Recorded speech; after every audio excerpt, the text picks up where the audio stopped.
Right, so I'm in Jerusalem. The Damascus gate of the old city is just 2 blocks behind me.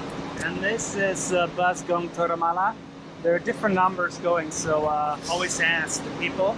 As you can see, the station, it's not the same station that I took to go to Bethlehem yesterday. The other station is 2 blocks the other way, but both stations are 2 blocks away from the Damascus gate only. Only this one is behind this block.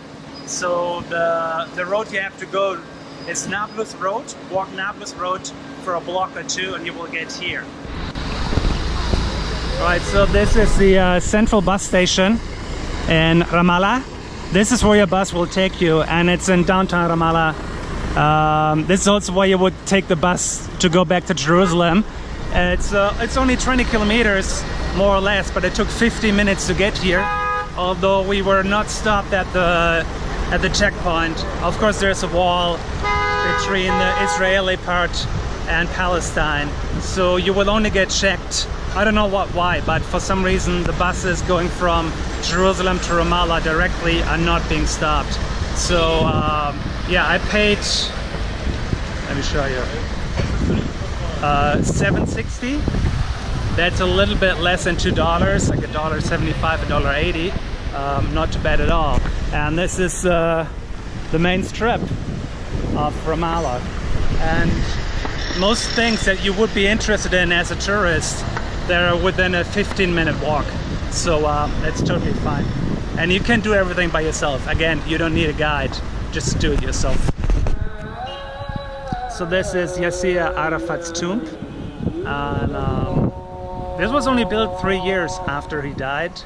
And the entrance is free. Over there you can see there's a coat check, so you just have to leave your bag there, and that's all. There's no special dress code or anything. Palestinian flags. And yeah, downtown where the bus drops you off is like 10 minutes from there. It's a 10-minute walk, so it's very easy to get around here.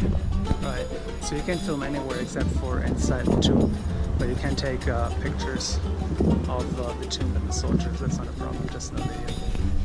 Okay, so they said you can't film anywhere else here.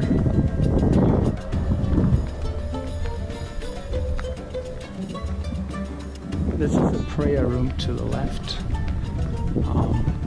This is a Arafat museum.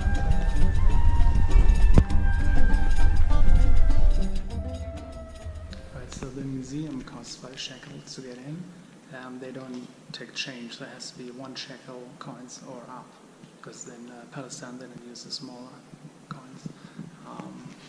It's a very well made museum about the history of Yasser Arafat and the Palestinian history.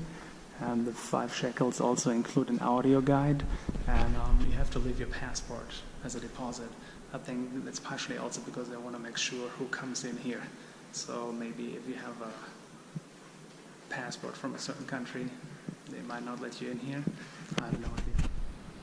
So I just got out of the museum. It's very informative. They have a lot of information in there. The history starts in the 1800s, and it's not just about Yasser Arafat, it's about Palestine. It's a really weird vibe inside the museum though, because the people who work here are really tense for no reason. There are less than 10 other visitors, and they're really breathing down your neck, and it's a really weird atmosphere, especially for a museum. Whereas the soldiers over there guarding the tomb were super nice, and the guy at the entrance, the soldier, was super nice. So was the guy at the coat check. I don't know what the issue is with the people inside the museum or the gift shop. It's a really weird atmosphere, really weird. Just be prepared for that, because I still highly recommend coming here, visiting the museum and the mausoleum.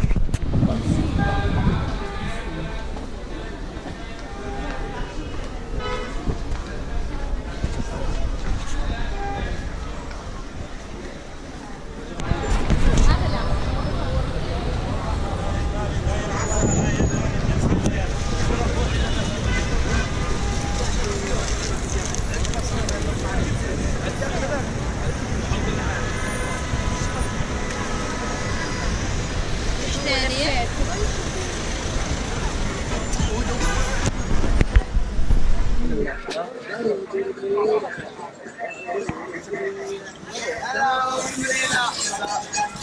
يوم الخميس كان يوم مبوغل بالأول قلت لك تروح على قلت لك أنا أكثر من هاليوم يوم مبوغل هلا فعلا بكبر عليهم هلا صور خوش كيف هذول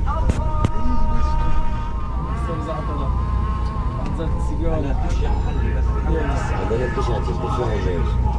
سيجارة مش اللي تجيبها عشان اتكلم ثاني مرة ليه عملت تجهيز ولد صغير وديت لك ولد احتمال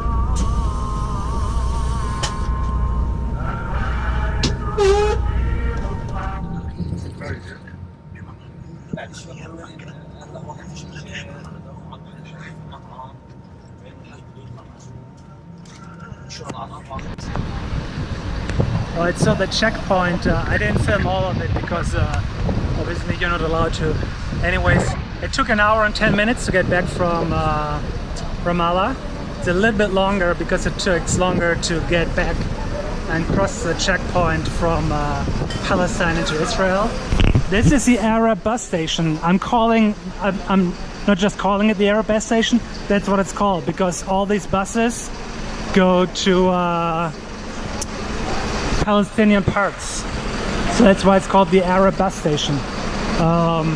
Israeli-run buses do not go to these cities, and the central bus station in Jerusalem is only for Israeli buses. The Rav-Kav card is only for Israel and Israeli buses, not for Arab buses.